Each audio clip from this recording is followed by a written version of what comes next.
పీడింగొయ్య పంచాయతీ వద్ద జరిగే గ్రామ సభకు రూరల్ శాసనసభ్యులు గోరంట్ల బుచ్చి చౌదరి హాజరయ్యారు. ఈ సందర్భంగా ఆయన మాట్లాడుతూ పల్లెలే దేశానికి పట్టుకొమ్మలని, పల్లెలు బాగుంటే రాష్ట్రంతో పాటు దేశం కూడా అభివృద్ధి చెందుతుందని, గడిచిన 5 సంవత్సరాల్లో గ్రామాల్లో ఏమి జరుగుతుందో కూడా ఎవరికీ తెలిసేది కాదని, ఈ రోజు ముఖ్యమంత్రి చంద్రబాబు, పవన్ కళ్యాణ్, లోకేష్ బాబు సారథ్యంలో గ్రామాలపై ప్రత్యేక ప్రణాళిక రూపొందించడం జరుగుతుందని, గ్రామ సభల ద్వారా గ్రామాభివృద్ధిలో ప్రజలను భాగస్వామ్యం చేసి తద్వారా ప్రజలకు సుపరిపాలన అందించడమే ప్రభుత్వ లక్ష్యమన్నారు. రాష్ట్ర చరిత్రలో ఎన్నడూ లేని విధంగా 13,000 పైచిలుకు పంచాయతీలకు ఒకేసారి గ్రామ సభ నిర్వహించడం కొత్త అధ్యయనమని, గ్రామ సభ జరిగేది ఊరు బాగు కోసం, మార్పు కోసమని, ప్రతి ఒక్కరూ దీనిలో భాగస్వామ్యం అవ్వాలని, గత ప్రభుత్వ పాలన రాష్ట్రం అన్ని రంగాల్లో నిర్వీర్యమైందన్నారు.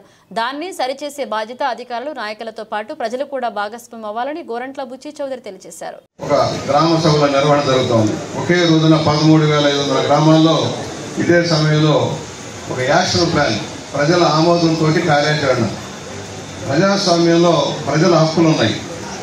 మనకు వాక్ స్వాతంత్రం ఎలాగో, భావ స్వాతంత్రం ఎలాగో, నివసించే హక్కు ఎలాగో, స్థానిక సంస్థలు బలోపేతం చేసుకుంటూ స్థానిక సంస్థలకి ప్రజాప్రతినిధులు ఎన్నుకొని ప్రజాప్రతినిధుల సహకారంతో పరిపాలన చేయడం మన లక్ష్యం. దురదృష్టవశాత్తు గత 5 సంవత్సరాల్లో ఆ లక్ష్యం నెరవేరకుండా పోయింది.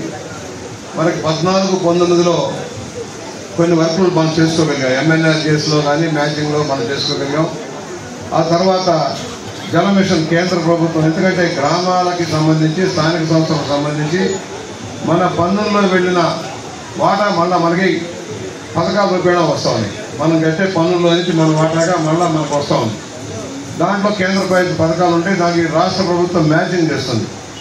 ఇవాళ దాంట్లో ప్రధానమైనది గ్రామాల్లో జాతీయ గ్రామీణ అభివృద్ధి కార్యక్రమాలు. దాంట్లో పేదరిక నిర్మూలన, పని కల్పించే లక్ష్యంలో మనం ఇస్తా ఉన్నాం.